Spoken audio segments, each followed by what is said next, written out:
Bonjour mes chers amis, merci au professeur Belkhadir et à l'ensemble du comité de la Ligue marocaine de lutte contre le diabète pour l'organisation rituelle maintenant de ces journées avec les actualités sur le diabète. Et pour ma part, je vais aborder une réflexion sur la réforme du système de santé au Maroc avec les conséquences sur le traitement et la prévention du diabète. Je vais d'abord parler de la situation épidémiologique, ensuite un bref aperçu du système de santé actuel, pour enfin revenir sur les idées phares du système de santé au Maroc dans sa réforme telle qu'elle est présentée aujourd'hui avec ses différents aspects. D'abord, rappelons qu'au niveau épidémiologique, le Maroc a un système de santé qui se caractérise par une triple transformation, que ce soit au niveau démographique, au niveau épidémiologique et également au niveau socio-économique. Quand on connaît les chiffres de la prévalence de l'hyperglycémie et du diabète au Maroc, selon l'étude Stepwise publiée il y a quelques années maintenant, eh bien, on se rend compte que si on estime à 10,6% de Marocains âgés de plus de 20 ans qui vont être diabétiques, on comprend ici l'ampleur du phénomène et la nécessité de dépistage et d'une politique de santé globale pour pouvoir dépister et prévenir ces patients. Les chiffres importants de cette étude, c'était que plus de 60% des personnes enquêtées avaient déclaré n'avoir jamais mesuré leur glycémie et donc n'étaient pas au fait du dépistage, tout en sachant que selon l'IDF et l'OMS, nous sommes toujours à 50% de sujets diabétiques non connus au Maroc. Sur 100 patients, 50 ne savent pas qu'ils sont diabétiques. Or, quand on regarde d'autres études, comme la belle étude de nos amis néphrologues, l'étude Marémar, on se rend compte que le diabète entraîne beaucoup de complications et c'est d'ailleurs la première cause de maladie rénale chronique qui va entraîner des difficultés au niveau prise en charge et le Maroc était avant-gardiste par rapport au partenariat public-privé pour la dialyse, notamment des patients en insuffisance rénale chronique terminale. Lorsqu'on parle du système de santé actuel, comme vous savez, qui va changer incessamment sous peu, eh bien, on sait qu'on a au Maroc un système public, un système privé, avec des institutions et des mutuelles. L'AMO rassemble la CNOPS et la CNSS, avec ceux qui sont des assurances qui vont être financées à la fois par l'État, mais aussi par les privés. Le RAMED qui est voué maintenant à disparaître et qui est remplacé par l'AMO pour tous. Le RAMED qui aujourd'hui rassemble beaucoup de personnes en situation précaire et nous avons également les compagnies d'assurance privées, nombreuses aujourd'hui, ainsi que d'autres institutions et mutuelles qui vont avoir un système de remboursement particulier de prise en charge. Gardons à l'esprit que la mutuelle des phares est la seule à répondre directement aux mêmes prérogatives que l'AMO. Ce que l'AMO a, les phares vont l'avoir, que ce soit en termes de prise en charge, mais en termes aussi de remboursement. Pour les autres institutions mutuelles, compagnies d'assurance privée, on peut avoir quelques différences. Maintenant, pour revenir à ce que c'est que l'AMO, l'assurance maladie obligatoire, eh bien, elle va concerner la population active, que ce soit les personnes travailleurs ou les retraités, au niveau des secteurs publics et privés, mais également les étudiants. Et donc, on peut avoir des travailleurs indépendants.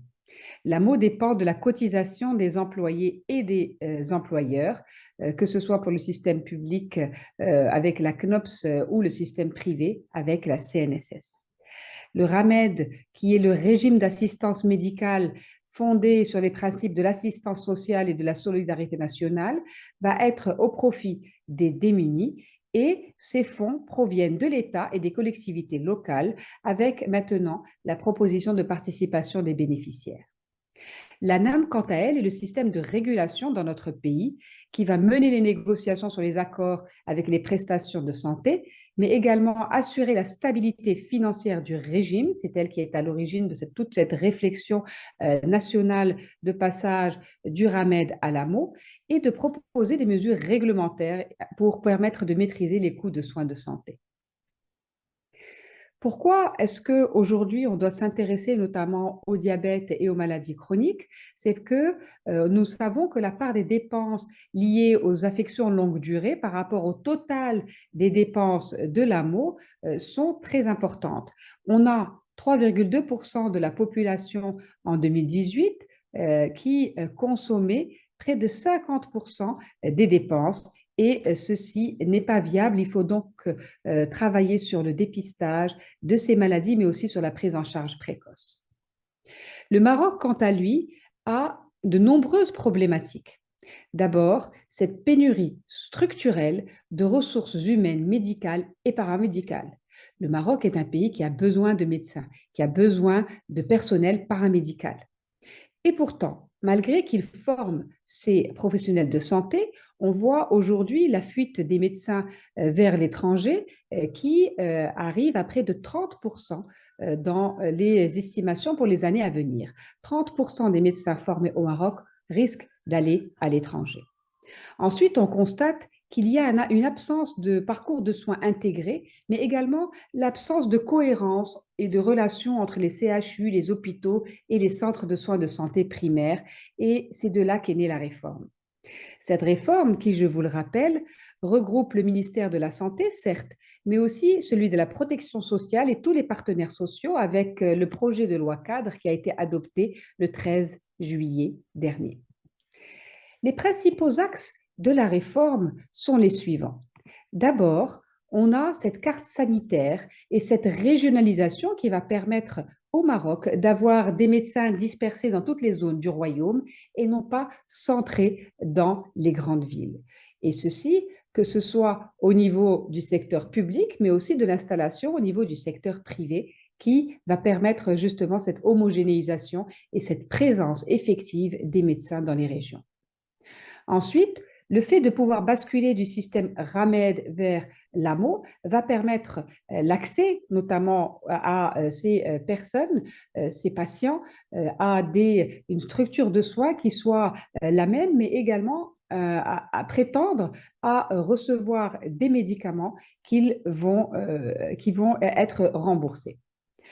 Enfin, et quelque chose qui est très important aujourd'hui, la réforme des études médicales qui, comme vous le savez, est passée de 6 ans à 7 ans et qui est effective maintenant, va nous permettre d'augmenter de 20% le nombre de médecins formés. Et qui dit médecin formé dit médecin généraliste. La plupart d'entre vous vont se dire, mais si 30% s'en vont, eh bien oui, 30% risquent de s'en aller si on ne change pas, et d'où l'intérêt des autres axes que je vais vous présenter. Mais également, plus on va former de médecins, plus on va avoir de médecins généralistes, mais aussi de spécialistes qui vont contribuer à la société. Le projet de développement médical continu est très important pour pouvoir faire en sorte que les médecins se mettent à jour des actualités scientifiques. La médecine évoluant, eh bien, il est important que tous les médecins puissent avoir les actualités. Et puis, l'amélioration des conditions de travail des professionnels de la santé est primordiale pour justement freiner cette escapade des médecins vers les pays étrangers, notamment l'Allemagne, mais aussi la France et quelques autres pays, et construire la construction de nouvelles structures au niveau des centres hospitaliers universitaires, avec le projet, par exemple, à Rabat de l'hôpital Ibn Sina, qui verra le jour, on l'espère, dans quelques années, mais également des autres CHU qui sont rénovés et ou construction de nouveaux CHU. Enfin, pour pouvoir toujours éviter qu'il y ait cette attraction vers l'extérieur, l'amélioration du salaire des médecins du secteur public avec l'indice 509 qui va être appliqué dès janvier prochain, mais également l'intérêt de mettre en place, mais réellement mettre en place et pas seulement parler de cette complémentarité et du partenariat public-privé, comme à l'instar de ce qu'on fait avec les néphrologues pour les patients dialysés. La digitalisation du système de santé est également au centre des axes de la réforme, avec l'amélioration de l'offre en médicaments et ce fameux parcours coordonné de soins qui est aujourd'hui au centre des discussions et à juste titre, puisqu'il va nous permettre de reposer sur le choix par l'assuré d'un médecin traitant. Et ce médecin traitant sera le pivot d'accès au système de santé. C'est lui qui va assurer le suivi médical, c'est lui qui va assurer la coordination des soins.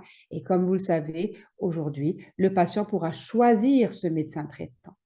Ensuite, la mise en œuvre de la coordination de soins par le médecin traitant et la tenue de ce même médecin du dossier médical partagé informatisé permettra le concours et la centralisation de toutes les données, que ce soit avec le médecin qui a été choisi, le médecin traitant, mais aussi avec les autres spécialistes qui vont prendre en charge le malade. Ce médecin traitant pourra être un médecin spécialiste ou un médecin généraliste. Et justement, dans la réforme du système de santé centré sur le diabète, on se rend compte que l'institutionnalisation de la filière de soins des diabétiques est importante puisqu'elle va placer les prérogatives de chacun. Au niveau des premiers niveaux, on a les cabinets de médecine générale. Les cabinets de médecine générale et les centres de santé de soins de base aujourd'hui, qui sont des centres de santé de niveau 1. Et comme vous le voyez, dans ce qu'on appelle leur paquet d'activités, leurs prérogatives, il y a la promotion du mode de vie sain, beaucoup sur le dépistage et le diagnostic, avec des campagnes de dépistage qui sont organisées, et puis la gestion des maladies initiales, avec ensuite la référence au niveau des centres de santé de niveau 2 ou des cabinets spécialisés qui vont à ce moment-là prendre en charge le patient dès lors qu'il y a une complication, dès lors que la prise en charge médicale, puisqu'il s'agit du diabète, nécessitera le concours obligatoire d'un spécialiste, je vais y revenir dans un instant, avec par la suite la référence au niveau de l'hôpital local, l'hôpital périphérique ou l'hôpital régional, qui là aussi aura non seulement les consultations, mais aussi les hospitalisations, qui va ensuite référer au troisième niveau. Et ce troisième niveau, ce sont les centres hospitaliers universitaires. Et comme vous le voyez, il y a un partenariat qui est important entre les privés et les publics, et notamment la référence de ces cabinets spécialisés et des centres de santé vers des centres hospitaliers universitaires qui doivent être réformés, qui doivent être améliorés, parce que c'est là que les explorations très spécialisées vont avoir lieu et des cas particuliers, des maladies rares par exemple, nécessitant une prise en charge au niveau des CHU. Si chaque niveau pouvait prendre en charge les patients et respecter les prérogatives, eh bien, les liens entre les uns et les autres permettraient, avec la digitalisation à venir, de faciliter le parcours de soins de ces patients. Et qui dit parcours de soins dit bien entendu référentiel. Et je voudrais rappeler qu'il y a eu l'élaboration d'un référentiel pour la prise en charge du diabète qui va être au service de ce parcours coordonné de soins avec un comité scientifique et technique qui a été créé sous la présidence de l'ANAM et qui a rassemblé des médecins du ministère de la Santé, de la SMSM, de notre société Smédion marocaine d'endocrinologie et diabétologie, mais également des CHU, notamment de Rabat, de Casablanca et des médecins du secteur privé. Ce référentiel sur la prise en charge du diabète était indispensable pour ce parcours de soins, puisque pour l'élaboration du parcours de soins, l'amélioration de la prise en charge du diabète dans notre pays et surtout son approche dans sa globalité, avec dans ce référentiel les différents motifs nombreux de recours à l'expertise des endocrinologues, que ce soit pour un avis ou pour un suivi qui ne va plus ensuite concerner les médecins de famille, eh bien, dans ce référentiel, nous avions comme objectif d'assurer cette facilité d'utilisation par les prestataires et les médecins pour les conseils des organismes gestionnaires. Qu'est-ce qui pouvait être remboursé? Qui pouvait faire tel acte? À quel moment tel acte devait être réalisé? Et tout le monde est conscient que ce type de questionnaire, ce type de référentiel va nécessiter d'être régulièrement révisé que ce soit à cause des actualités thérapeutiques, mais aussi également à cause du paysage médical qui changera dans notre pays.